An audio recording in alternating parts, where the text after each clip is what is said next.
제가 제일 좋아하는 성악가는 안드레아 보첼리입니다. 그렇다고 제가 무슨 성악의 조예가 있는 것은 아니고 수년 전에 저희 형님이 노래 잘하는 성악가가 있으니까 한번 들어보라. 그가 공연한 것을 한번 보라고 해서 유튜브에서 봤는데 그분이 성악가인데 맹인입니다. 그러니까 앞이 안 보이죠. 그리고 그의 노래가 저를 아주 매료시켰습니다. 또 생긴 것도 굉장히 잘생겼습니다. 코로나가 시작한 지 얼마 되지 않아서 수많은 사람들이 막 죽어나갔지 않습니까? 특별히 이탈리아가 심했습니다.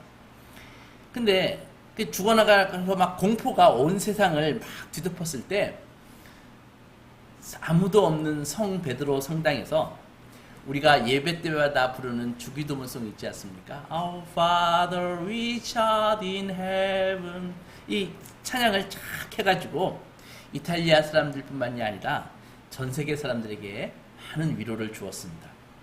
특히 안드레아 보첼리는 클래식뿐만이 아니라 재즈 그리고 팝을 아우르면서 노래를 하는데 몇 년 전, 수년 전 라스베가스 야외 특설 무대에서 공연한 영상은 제가 자주 보는 영상 중에 하나입니다. 그는 가끔 노래를 할 때 이 노래를 할 뿐만이 아니라 피아노를 직접 치면서 이렇게 노래를 합니다. 근데 피아노 이렇게 브랜드를 이렇게 유심히 봤는데 스타인웨이 앤 손즈라는 그런 브랜드였습니다. 근데 제가 본 이 피아니스트들이 이렇게 치는 이 피아노를 이렇게 보면은 하나같이 거의 막 어마어마하게 기다란 그랜드 피아노인데 그 브랜드가 하나같이 스타인웨이 앤 손즈 그거라고요. 그래서 아마도 굉장히 좋은 피아노일 거야 해가지고 이렇게 검색을 해보니까 좋은 것은 한 대에 피아노 한 대가 2억 8천만 원 정도 이렇게 하는 그런 피아노더라고요. 그렇게 좋은 피아노로 연주를 하니까 저렇게 피아니스트들은 천상의 음악을 만들어낼 수 있구나 그렇게 생각이 들었습니다. 그래서 저는 그때부터 상상을 했습니다. 나도 그렇게 멋진 연주를 좀 하고 싶으니까 그 상상 속에서 스타인웨이 앤 손즈 그 피아노를 샀다고 생각해 봅시다. 그래서 그 피아노를 우리 집의 거실에 스타인웨이 피아노를 탁 들여놨다고 한번 상상을 해봤습니다. 아마도 피아노가 너무 커가지고 그걸 거실에 탁 놓으면 아마 소파 놓을 자리도 없을걸요. 비비고 이렇게 왔다 갔다 하기도 힘들 것입니다. 그럼 그 고가의 멋진 피아노를 탁 이렇게 두고 제가 어떤 곡을 연주할 것 같습니까? 저는 아마도 손가락 하나를 탁 들어가지고 솔솔랄라 솔솔미 솔솔미미레 그거 연주하지 않았을까요? 그러니까 그 좋은 피아노를 가지고 초등학교 실로폰으로 연주해도 충분한 그런 곡을 연주하면서 아마 놀았을 것입니다. 이문찬 같은 세계적인 피아니스트, 저희 조카도 세계적인 피아니스트거든요. 그 세계적인 피아니스트는 그 스타인웨이 손즈 같은 그 피아노로 세계의 그 감동을 주는데 상상이지만 저 같은 사람이 그런 피아노를 쓰기에는 피아노가 말할 수 없이 아깝죠. 그죠? 어릴 적 한때 저는 무협지를 자주 읽은 적이 있습니다. 이 무협지에는 강호나 중원이라는 곳이 나오거든요. 그 강호나 중원이라는 그곳에는 이 무림의 고수들이 많이 있습니다. 무림에는요, 동네 그 조폭 수준의 그 낮은 수준의 무술을 구사하는 사람부터 거의 손오공 수준의 무술을 넘어 도술을 그렇게 갖춘 고수들이 있습니다. 칼을 쓰는 고수들이 많이 있는데 가장 최고의 고수는 칼을 직접 들고 싸우는 것이 아니라 염력을 사용해서 칼을 쓰거나 아니면은 장풍을 사용해서 상대를 제압합니다. 장풍도 그 무사의 그 공력에 따라서 이게 천차만별이기 때문에 파괴력이 다르기 때문에 공력이 낮은 무인은 공력이 높은 무인을 상대할 수가 없습니다. 장풍과 장풍이 탁 부딪히면은 공력이 낮은 무인은 탁 피를 토하고 쓰러져 심지어 죽기도 합니다. 그런데 여러분, 신앙에도 이런 고수가 있다는 거 아십니까? 물론 하수도 있죠. 대부분 이 피라미처럼 신앙에도 고수들은 아주 소수이고 나머지들은 거의 다 피라미들입니다. 아마도 오늘 말씀을 잘 들으면 어떤 사람이 고수인지 피라미인지 알 수 있을 것입니다. 하나님께서 우리에게 기도라는 칼을 주셨거든요. 근데 정말 기도는 이 칼이라는 한 가지 은유만으로서는 도저히 표현할 수 없는 말할 수 없이 놀라운 무기입니다. 그런데 그 기도라는 칼을 제가 제대로 사용하는 사람은 아주 드물고 그것을 잘 사용하는 고수들은 더 드뭅니다. 반면에 소수이지만 그 기도라고 하는 칼을 잘 사용하는 고수는 범인들이 경험해보지 못하는 유익을 얻습니다. 그래서 신앙생활에도 이 신앙계에도 철저히 빈익빈 부익부의 현상, 잘 사는 사람은 계속 잘 살고 못 사는 사람은 더욱더 못 사는 그런 현상이 벌어지는 것입니다. 그것은 마치 최고의 피아노를 저도 갖고 있고 피아니스트들도 갖고 있지만은 저는 한 손으로 피아노를 가지고 그 뚱땅거리기나 하고 앉아있고 반면에 피아니스트 같은 세계적인 피아니스트들은 세계적인 오케스트라와 같이 협연을 해서 큰 감동을 주는 예술을 만들어내는 것과 같은 이치입니다. 신앙의 하수들은 기도를 언제 사용하죠? 주로 밥 먹을 때 사용합니다. 아니면은 직장에서 남들 눈치 보느라 하는 둥 마는 둥 그렇게 하는데 신앙의 고수들은 기도를 통해서 하나님과 코워크 함께 일합니다. 그래서 일기를 바꾸기도 하고 심지어 사망의 시점을 몇 년씩 연장하기도 합니다. 거의 하수들이 볼 때는 그게 말이 돼? 그럴 수 있을까? 이 첨단 AI 시대의 미신이야 기적이군 우연히 그렇게 됐지 라고 말할 수밖에 없는 단계의 일을 신앙의 고수들은 하고 있다는 것이죠. 그러니까 고수들은 하나님 나라는 말에 있지 않고 능력에 있다 라는 그것을 철저히 자기의 삶으로 입증하며 그 나라를 누리면서 삽니다. 예수께서 제자들에게 이런 말씀하신 적이 있습니다. 나는 너희들이 모르는 떡이 있다 그런 말씀을 하셨거든요. 그러니까 기도하는 사람들의 그 심령은 세상이 알지 못하는 그 평안으로 엄청 안정되어 있습니다. 환경이 아무리 안 좋아도 그들의 평안을 흔들 수 없습니다. 그들은 기도를 통해서 주의와 자신을 컨트롤하고 있기 때문에 세상의 자원의 부족은 그들이 갖고 있는 하늘의 자원을 사용해서 필요한 만큼 조달하고 나머지는 내적으로 충만한 기쁨 가운데 살아가는 것입니다. 오늘은 어떻게 이런 일이 일어날 수 있는가? 이것을 하나님의 말씀을 이렇게 추적해 가면서 기도에 대해서 정리해 보는 시간을 갖고자 합니다. 그래서 우리 모두 기도의 고수들이 되어서 성경에서 약속하고 계시는 복을 누릴 수 있는 길을 찾아보고자 합니다. 먼저 기도에 헌신하는 사람들이 현실적으로 아주 소수인 이유를 한번 생각해 보십시오. 왜 기도하지 않을까요? 이렇게 생각해 보면 기도해도 눈에 보이는 결과가 내가 인내할 수 있는 짧은 시간 내에 보이지 않기 때문입니다. 그래서 기도는 멀고 응답은 불확실하다고 생각되니까 본인의 그 소망을 이루기 위해서 온갖 세상적인 방법과 욕심을 동원해가지고 하는 것이죠. 야고보는 그의 책에서 이것에 대해서 이렇게 말했습니다. 야고보서 4장 2절에 보면은 이렇게 말씀하고 있습니다. 너희는 욕심을 내어도 얻지 못하며 살인하며 시기하여도 능히 취하지 못함으로 다투고 싸우는도다. 너희가 얻지 못함은 구하지 아니하기 때문이요 구하여도 얻지 못함은 정욕으로 쓰려고 잘못 구하기 때문이다. 이렇게 얘기하고 있거든요.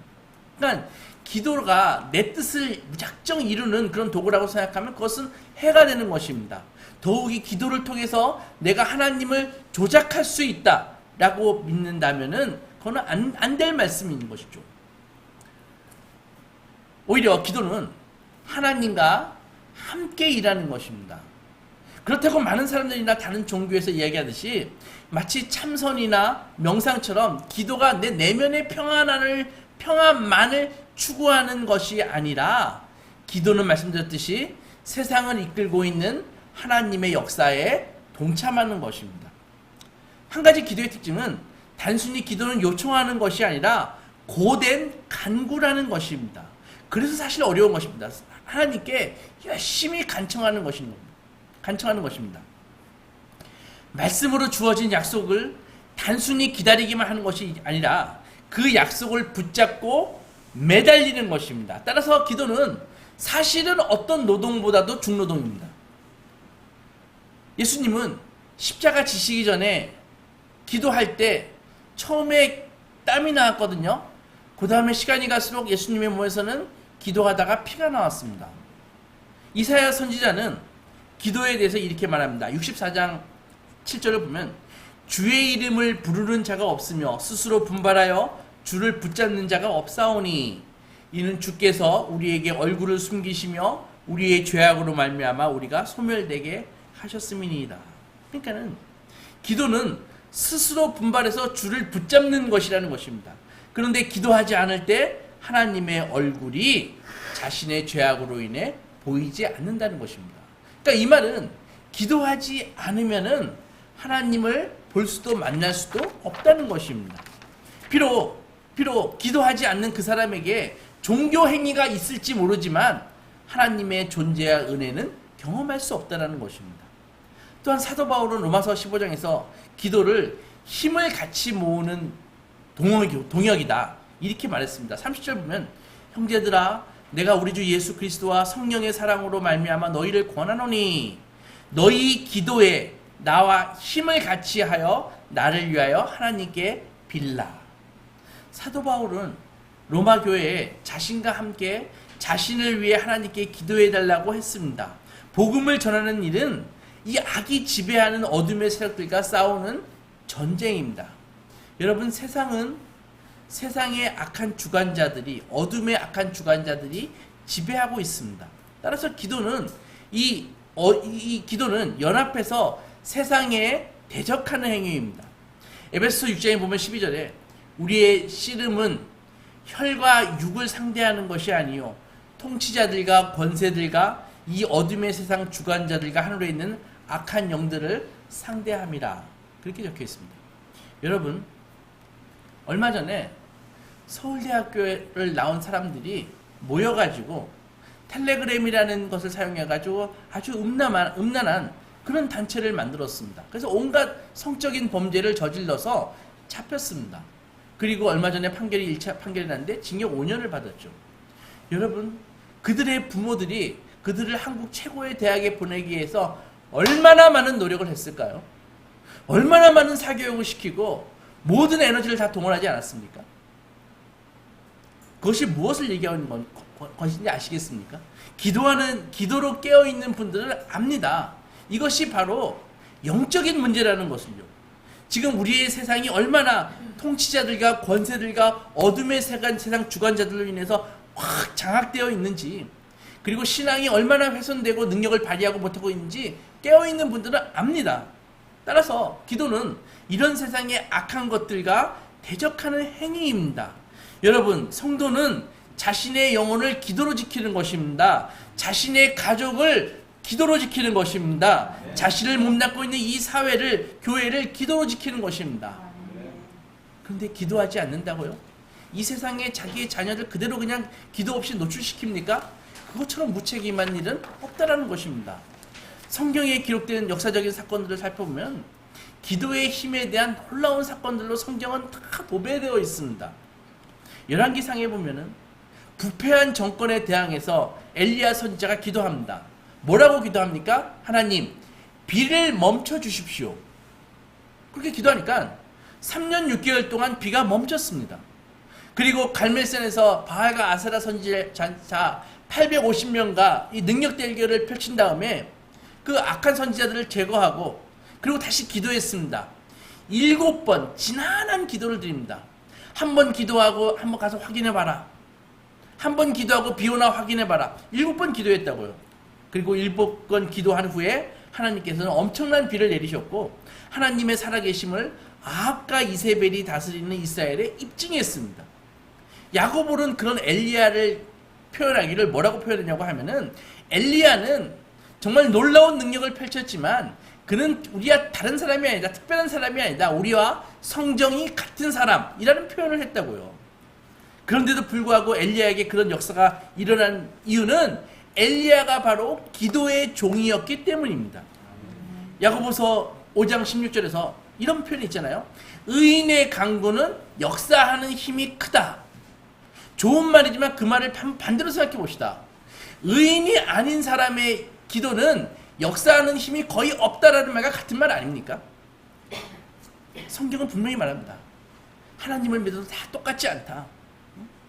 분명히 우리와 성경이 같지만 우리가 하나님과 함께 동역하는 고수들이 다 있다는 것, 기도의 종들이 다 있다는 것입니다.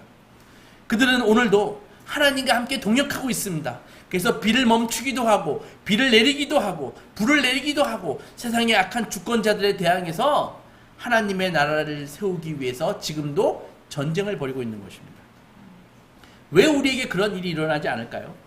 아마도 유감스럽지만 시대의 자식이 되어서 세상에 끌려다니니까 악한 것들이 더 이상 우리를 대항해서 전투할 의지를 갖고 있지 않기 때문입니다. 무슨 말입니까? 이미 점령된 평화 상태라는 것이죠. 점령된 평화. 소망교회에 소망이 있습니까? Yes. 그렇습니다.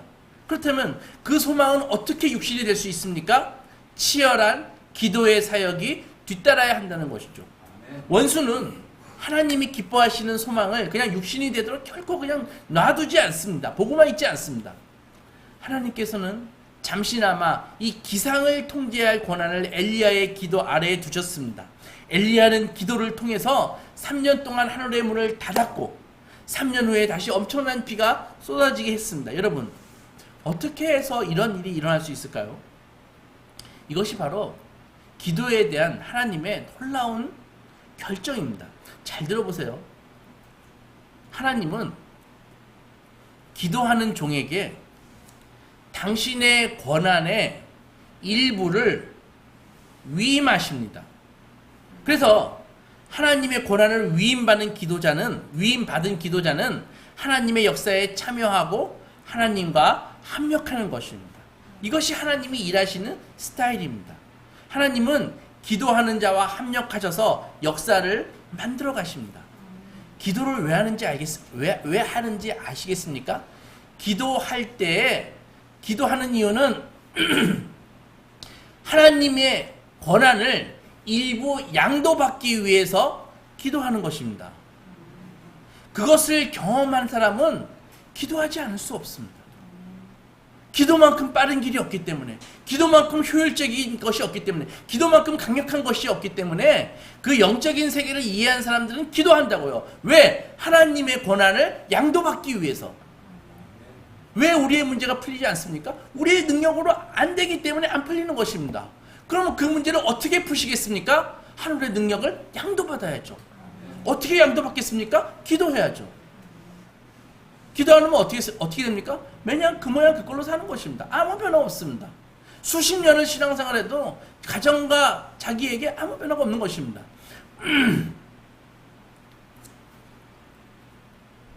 여러분, 궁극적으로 하나님께서 모든 일을 좌우하신다는 것에는 이견이 없습니다. 기도한다고 하나님의 뜻에 어긋나는 일이 일어날 수는 없는 것입니다. 그러나 하나님께서는 거룩한 자녀들의 기도에 그 기도할 때 세상이 반응하게끔 그렇게 하셨습니다. 즉 하나님은 기도자에게 하늘의 자원을 공급하시고 길을 열어주시는 서포트를 하십니다. 이것이 기도의 신비입니다. 하나님은 친히 역사를 주관하시는 동시에 인간의 기도와 행동이 일정 부분 역사를 책임지게끔 하시는 것입니다. 그래서 하나님께서는 인간을 당신 닮게 창조하시잖아요. 당신과 닮아야지 당신의 권한을 위임받을 거 아닙니까? 우리에게 기도할 수 있는 영을 주시고 기도하는 자와 함께 대화하시고 비전 주시고 합력하셔서 당신의 역사를 지금도 이루어 가신다고요. 기도하는 사람은 그것을 볼 수가 없습니다. 바벨론에게 포로로 끌려갔던 이스라엘 백성들이 페르시아 왕 아다삭스다의 허락을 받고 다시 귀환했다고요. 그리고 예루살렘에 돌아올 수 있었습니다. 70년 만에 예루살렘에 오니까는 예루살렘 성이 어떻게 돼 있겠습니까? 다 회파되어 있었다고요. 그래서 느헤미야가 리더가 되어가지고 야, 우리 성벽 다시 건설하자, 예루살렘 다시 건설하자. 그래서 건축하려고 하는데 그때 어떤 일이 벌어집니까? 그 지역에 있던 사마리아 왕 산발락과 암몬 사람 도비아, 아라비아 사람들이 예루살렘 성을 건축하려고 그러니까 막 방해했다고요. 분노했습니다. 왜? 이스라엘이 다시 성을 건축하면은 그들이 다시 강성해지면은 자기들의 기득권이 흔들리기 때문입니다. 지역의 패권에 위협이 되기 때문에 예루살렘 성을 건축하는 것을 막아야겠다, 싹을 잘라버려야겠다라고 생각해서 그래서 연합했습니다. 사마리아 왕 산발락, 암몬 사람 도비야, 아라비아 사람들이 연합해가지고 전쟁하자, 우리 예루살렘을 쳐들어가자. 이런 전쟁의 위협 속에서 느헤미야가 어떻게 했을까요? 느헤미야 4장 9절에 보면은 우리가 우리 하나님께 기도하며 그들로 말미암아 파수꾼을 두어 주야로 방비하게 하는데, 그렇게 했거든요. 여러분 한번 세상적으로, 이성적으로 한번 우리가 갖고 있는 과학적으로 한번 생각해 봅시다. 파수꾼만 두면 되잖아요. 왜 기도를 합니까? 그런데 믿음의 사람 느헤미야는, 기도의 사람 느헤미야는 먼저 기도하고 파수꾼도 세웠다고요. 오늘 본문 이사야 38장 보면 남유다 히스기야 왕이 병들어서 죽게 되는 이야기가 나옵니다. 히스기야 왕이 죽을 병에 걸렸습니다. 그의 그 수명을 정하시는 하나님은 이사야를 통해서 야, 히스기야 왕에게 가가지고 이제 네가 죽는다고 알려주어라 라고 말씀했습니다. 그래서 이사야는 히스기야 왕에게 가서 이제 왕이여 유언하십시오. 당신 병은 나을 병이 아닙니다. 여호와께서, 하나님께서 이제 왕을 부르십니다. 이제 그만 사십시오. 이렇게 전했다고요. 그런데 히스기야는 하나님의 뜻을 받아들이지 않고 오히려 벽을 향해서 기도하기 시작합니다. 여호와여 구하오니 내가 주 앞에서 진실과 전심으로 행하여 주의 목전에서 선하게 행한 것을 기억하옵소서. 기도를 잘 뜯어보세요. 내가 주님 앞에 그간 선하게 행했던 것을 기억하옵소서 하면서 눈물로 기도했다고요. 하나님, 제 수명을 연장해 주십시오. 여러분, 예나 지금이나 이 기도를 아무나 드릴 수 있는 것이 아닙니다. 죽음을 연기해 달라고 기도할 수 있겠습니까? 그것은 마치 히스기야는 눈에 보이는 아버지에게 부탁하듯이 그런 느낌으로 하나님께 간구했다고요. 우리는 히스기야가 얼마나 하나님과 가까운 인생을 살았는지를 그의 기도 제목만 봐도 알 수 있는 것입니다. 그의 수명을 연장해 달라고 기도할 수 있을 정도로 히스기야는 주님의 일에 헌신했습니다. 하나님과 친밀했습니다. 하나님이 항상 먼저였습니다. 히스기야가 부럽지 않나요? 아마도 히스기야가 그때 죽었어도 하나님이 계신 천국이 전혀 낯설지가 않았을 것입니다. 아무튼 하나님은 응답하셨습니다. 15년을 연장해 주겠다. 그 증거로 아하스의 해시계가 뒤로 10도 움직일 것이다. 아하스는 히스기야 아빠입니다. 하나님께서는 그때 지구의 자전 방향을 10도 움직이셨다고요. 당시 해시계를 측정해가지고 그 나라의 시간을 알려주던 관리가, 요즘같이 시계를 다 갖고 있는 시대가 아니잖아요. 그러니까는 그 예루살렘에 한 개밖에 없는 그 해시계를 관리하는 관리가 있는데 그 관리가 얼마나 놀랐을까요? 해가 동쪽에서 떠서 서쪽으로 지는 건데 해가 갑자기 동쪽으로 10도가 이렇게 움직인다고 생각해 보십시오. 기절초풍하지 않았을까요? 그리고 처방도 주십니다. 이사야로 하여금 무화과 껍질을 가져다가 히스기야에 난 그 종양에 붙여주어라. 이렇게 말입니다. 우리가 얻지 못하는 것은 히스기야처럼 구하지 않기 때문입니다. 구하십시오. 우리의 구함이 하나님의 조건에 부담이 되거나 도전이 되지 않습니다. 아까도 말했지만 기도는 신비이고 하나님이 일하시는 방법이라는 것이죠. 하나님이 권한을 이양해 주고 싶으신데 기도하지 않으니 어떻게 권한을 이양해 줄 것입니까? 하나님이 모든 것을 처음부터 끝까지 다 통제하고 움직이신다면 인간의 행위는 별 의미가 없을 것입니다.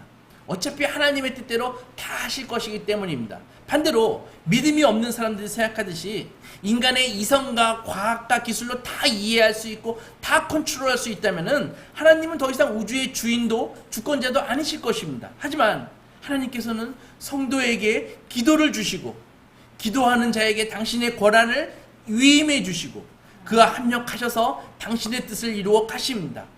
위임받은 범위 안에서 하나님은 기도자의 기도에 따라 때때로 당신의 뜻마저도 변경하신다는 것입니다. 히스기야는 기도를 통해서 자기의 죽음의 시간을 15년 연장을 함을 받았습니다. 하나님께서 원래 갖고 있던 계획을 수정하신 것입니다. 어떻게 우리의 기도에 따라 이렇게 우리의 기도에 따라 하나님께서 계획도 수정하실 수 있다고 믿는다면은 우리가 기도하는데 뭘 두려워하겠습니까? 구하지 못할 것이 무엇이 있겠습니까? 오히려 하나님은 성도를 기도의 자리로 초청하시는 것을 기뻐하십니다. 그런데 왜 초청에 응하지 않으십니까? 마음에 의심이 가득하니까. 기도 힘들어. 기도한다고 돼? 그런 마인드가 기도와 관련 없는 신앙생활, 즉 경건의 모양은 있지만 능력은 하나도 없는 정말 깡통인 껍데기만 남은 지극히 세속적인 신앙생활을 하는 것입니다. 교회에서는 믿는 것처럼 보이지만 세상에 나가서는 철저히 세상의 논리대로 살아가는 것이죠. 이사야 55장에 보면 하나님께서 성도를 기도의 자리로 초청하십니다. 6절서부터 보면 너희는 여호와를 만날 만한 때에 찾으라. 가까이 계실 때에 그를 부르라. 악인은 그의 길을, 불의한 자는 그의 생각을 좀 버리고 여호와께로 돌아오라. 그리하면 내가 긍휼히 여기겠다. 우리 하나님께로 돌아오라. 그가 너를 너그럽게 용서하시겠다. 이는 내 생각이 너희의 생각과 다르고 내 길은 너희의 길과 다름이니라. 여호와의 말씀이다. 이는 하늘이 땅보다 높음 같이 내 길은 너희의 길보다 높으며 내 생각은 너희의 생각보다 높음이니라. 제발 그 알량한 고집, 이성, 그거 하나님한테 적용하지 말고 버리라는 것입니다. 언제까지 너의 그 20cm도 안 되는 그 머리에서 나오는 그 생각 가지고 하나님의 그 뜻을 재단하겠느냐. 그런 것입니다. 기도를 통해 하나님께 간구할 수 있고 하나님은 우리에게 하늘과 땅의 권세를 일정 부분 위임하신다는 것을 믿는다면 우리는 기도하고 싶은 의욕이 솟아나죠. 그때 하나님께서는 변치 않는 두 팔로 우리를 딱 떠받쳐 주심을 늘 감지하는 것입니다. 하나님께서는 기도하는 성도에게 당신의 뜻에 따라 선한 비전을 주시고 하늘의 자원을 부어주시고 환경을 열어주십니다. 결코 우리를 의롭고 선하신 계획을 무산시키지 않으신다고요.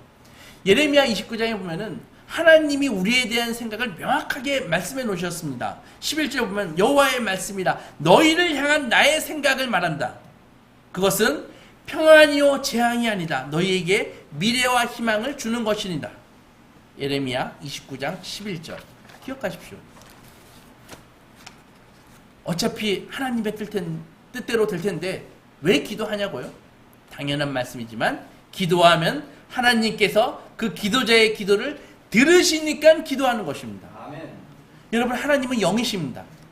영이신 그분과 기도 말고 통신할 다른 방법이 있습니까? 없습니다.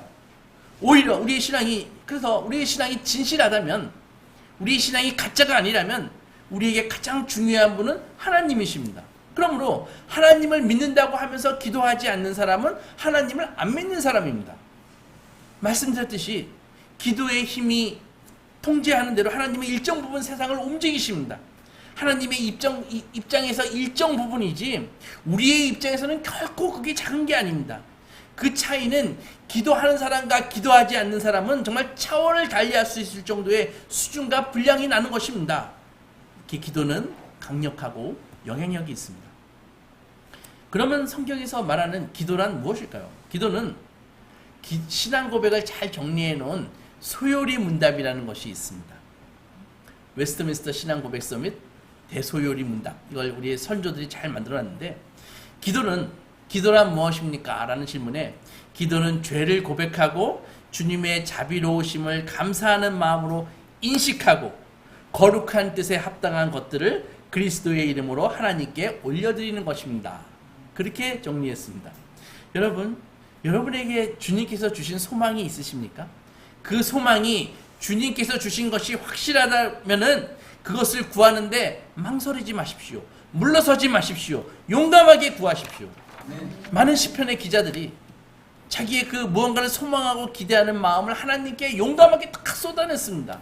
그들은 때로는 그 소망을 가지고 찬양했고 때로는 예배했고 때로는 울부짖었습니다.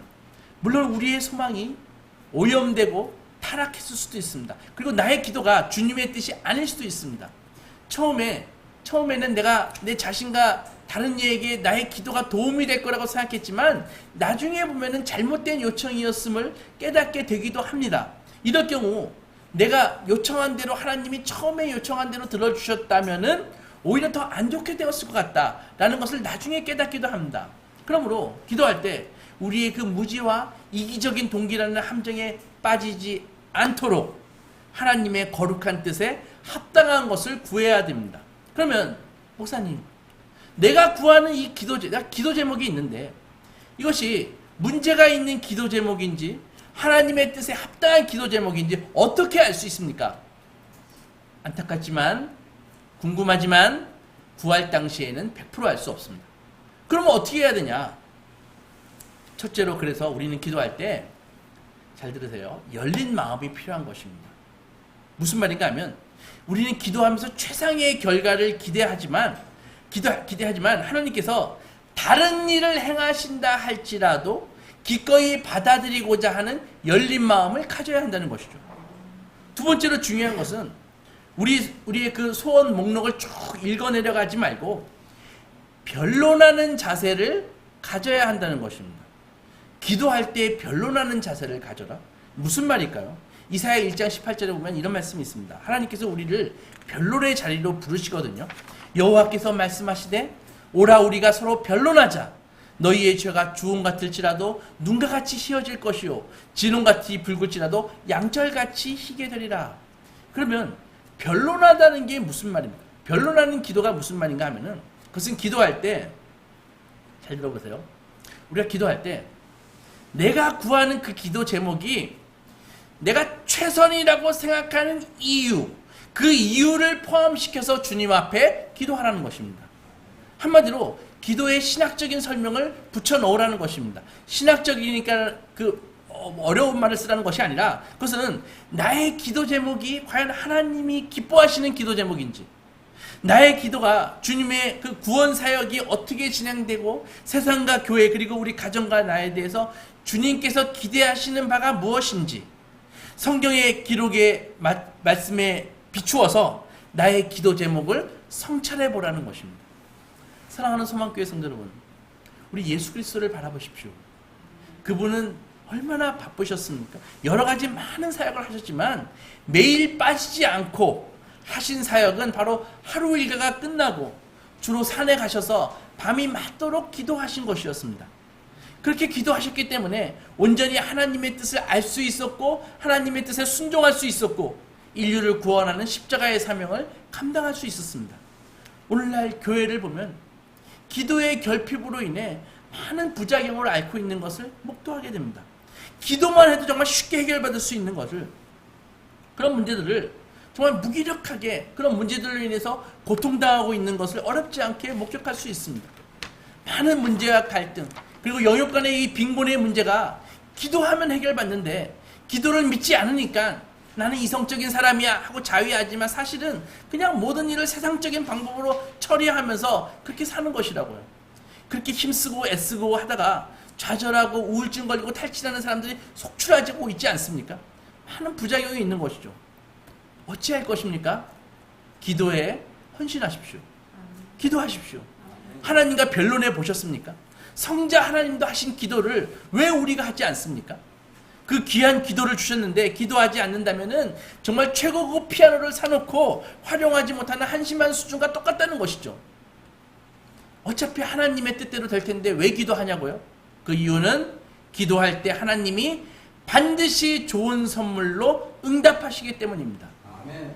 성도는 우리 주 하나님께서 우리의 기도를 들으시고 가장 좋은 길로 인도해 주실 줄 믿어 의심치 않기에 온갖 근심과 걱정을 하나님께 온전히 맡겨버리고 기도하며 오늘도 세상에 무엇으로도 맛볼 수 없는 평안과 확신의 길을 걷는 존재가 성도입니다. 아무쪼록 우리 소망가족 모두 우리 소망의 원천이신 하나님께 기도하셔서 쉽지 않는 인생과 주어진 사명을 하나님과 동행하고 승리하시기 주님의 이름으로 축원합니다. 아멘. 기도하고 나가겠습니다.